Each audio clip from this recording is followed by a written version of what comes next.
احضار توجیه. 今までにない بدون کوچکترین وقت‌کشی بیاید اول از همین موضوع رو بررسی کنیم. دوستان اصولا اوجی ویدیو باید آخر باشه، ولی من گفتم عذر نکنم. بعضیاتون که میدونم فقط واسه این موضوع توجیه اومدید و ویدیو کلیک کردید، بتونید همین الان اول کار حالتون رو بکنید. پس ممنون میشم با لایک و ساب و شیر به منم یه حالبک اساسی بدید و خیلی هم عالی میشه اگر کامنت بذارید که کامنت بزرگترین حمایت از منه. بریم بالا سر توجیه. اول باید اینو بررسی کنیم که آقا چطور اینا یه تیکه از بدن توجیه رو دارن.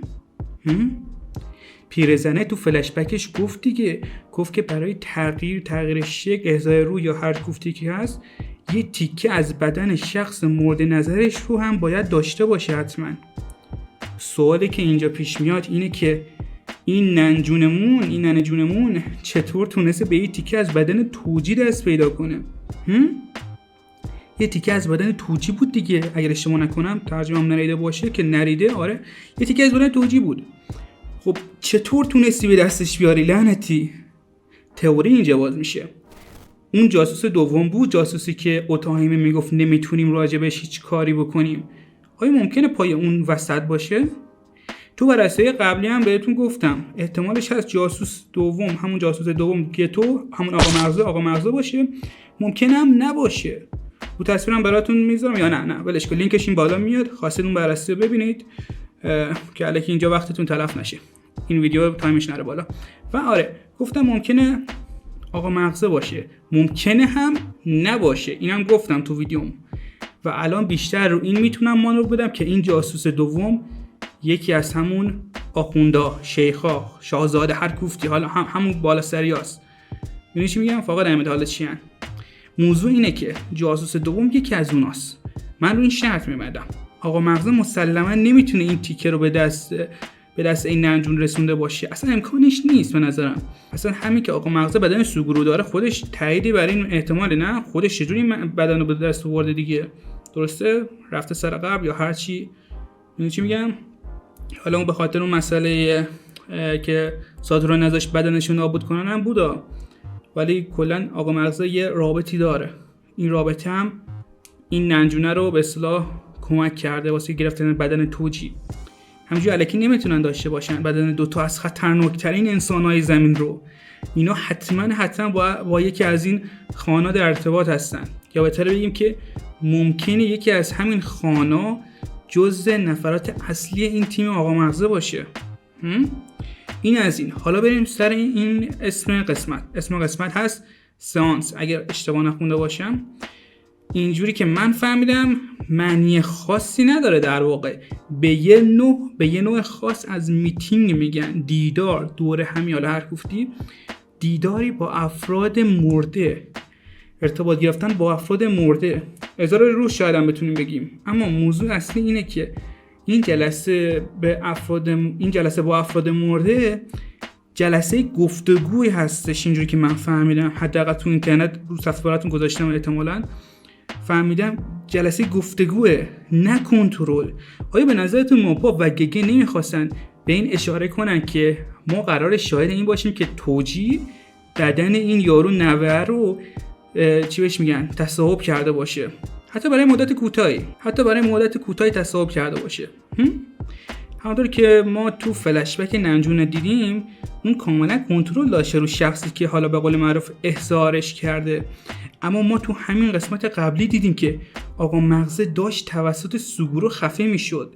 استثناء. پس یعنی استثنایی ها تو دنیای جوجوتسو وجود دارن. اگرم به متن اوپنینگ دقت کرده باشید، دقت کنید میبینید که کینگنو، سازنده آهنگ منظورمه، خیلی رو کلمه خاص یا همون اسپشیال تاکید داره. کل اثر جوجوتسو کایسن رو خاص بودن تاکید کرده، برعکس یه چند تا اثر آشغالی که اینجوریان با ایمان، تقوا و عمل صالح میشه قوی ترین شد. نه، جوجوتسو میگه خفه شو. همه چی به خون برمیگرده، به چیزی که به ارث بردی برمیگرده. این خودش یه نشونه است. برای ایتادوری هم چنین یه نشونه است. ایتادوری یوجی، ما بدون شک باید یه چیز خاص از ننه بابای این شخص ببینیم. رو اینم شرط می‌بندم. اما چیز دیگه که روش شرط می‌بندم فایت توجی، قبلا توضیح دادم گفتم شاید توجی دیگه به جای نوه، فایت توجی و مگومیه. ما قراره فایت توجی و مگومی رو ببینیم.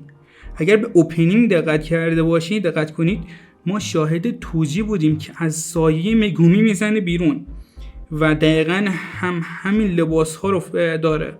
این رو اتفاقی نذاشتن تو اوپنینگ.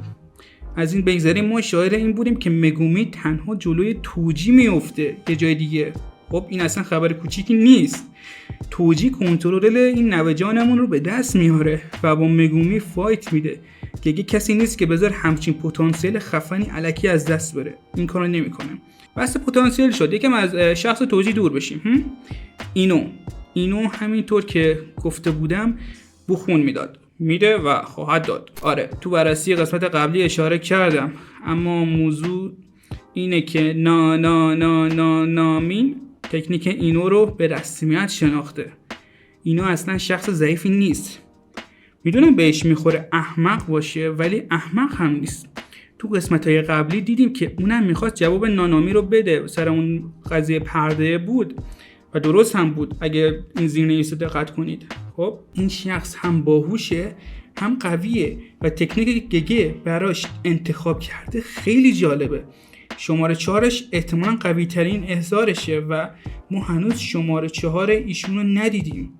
درسته من هنوز سر حرفم هستم، اینا جان بو خون میده، احتمال مرگش خیلی بالاست، اما حیف میشه اگر ما نتونیم لیمیت این حدشو ببینیم. منظورم حدشه، نمیتونیم ته قدرتشو ببینیم. حیف میشه. نه فکر نکنم که بذاره همچین پتانسیلی از دستش بره. اما موضوع بعدی این بررسی تولد گوجو جانمونه. ببینید گوجو ساتوروی گل با تولدش تعادل دنیا رو خراب کرد و یه تعادل جدید رو به وجود آورد.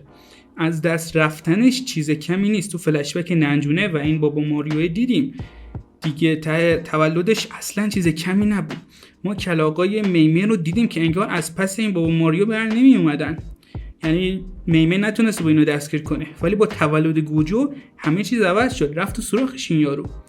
ببینید پوینت این آرک اینه که گوجو نجات پیدا کنه، ولی گگه زیادی داره به از بین رفتن تعادل دنیا اشاره میکنه.